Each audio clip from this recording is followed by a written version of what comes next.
In January 2010, I drove with an armed escort of Kurdish Peshmerga along a highway that follows an ancient road from Erbil in northern Iraq to Mosul in the Nineveh Plain. The winter landscape was suddenly brightened as we entered a village where hundreds of children were on their way to school. Carrying their backpacks of books, they shouted and laughed and played. The next village we passed through was busy with the daily activity of village commerce and industry. Passing through that village, we left the ancient track towards Mosul and turned more northwards towards Dahuk.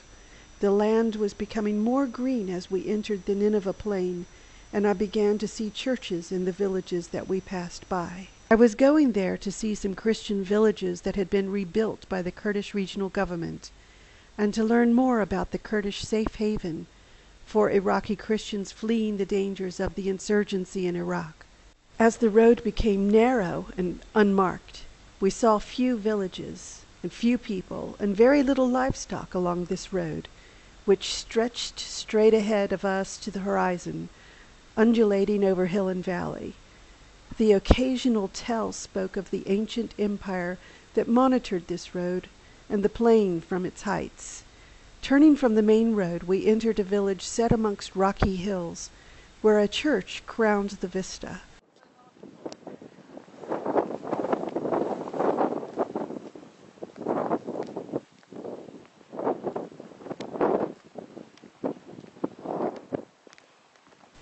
Somber crosses of concrete and metal marked the entrances, which looked out on the hills and valleys of the village.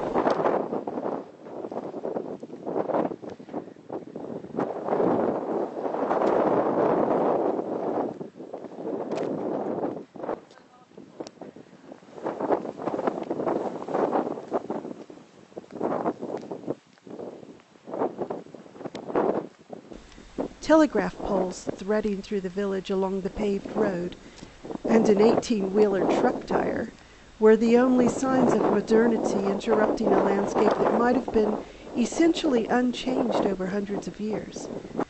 Beyond the main gate of the church, the dome and cross and the windows placed high in the walls of the church projected divine majesty over this barren land.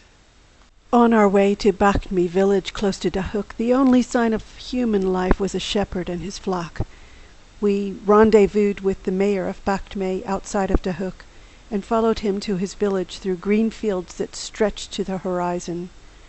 Bakhmi announced itself with a welcome sign on the hillside, and as we entered the village, the church stood at the border. The church bell was silent, but stone crosses proclaimed its purpose.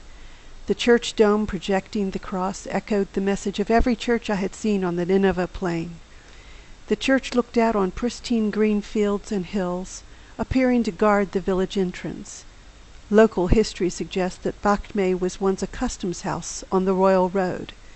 As we drove through the village, the concrete villas demonstrated the dignity of the villagers, each house protected by stone walls, their windows peeking out to see who is this rare visitor from the world outside. Even more rare was the opportunity to see the old village that had been destroyed by Saddam and the old church which had survived and been preserved by the villagers. The old church is only used for a few special worship events each year, especially St. Daniel's Day. The opportunity to meet some of the Christians living in the Nineveh Plain and to see their living conditions was made possible thanks to the Kurdish Regional Government, especially Mr. Fala Mustafa Bakr, the head of Foreign Affairs, and Mr. Sarkis Agajan Mamindo, former Minister of Finance, at the request of Dr. Carol O'Leary of American University in Washington, D.C., a foremost American expert regarding Iraq and especially the Kurds.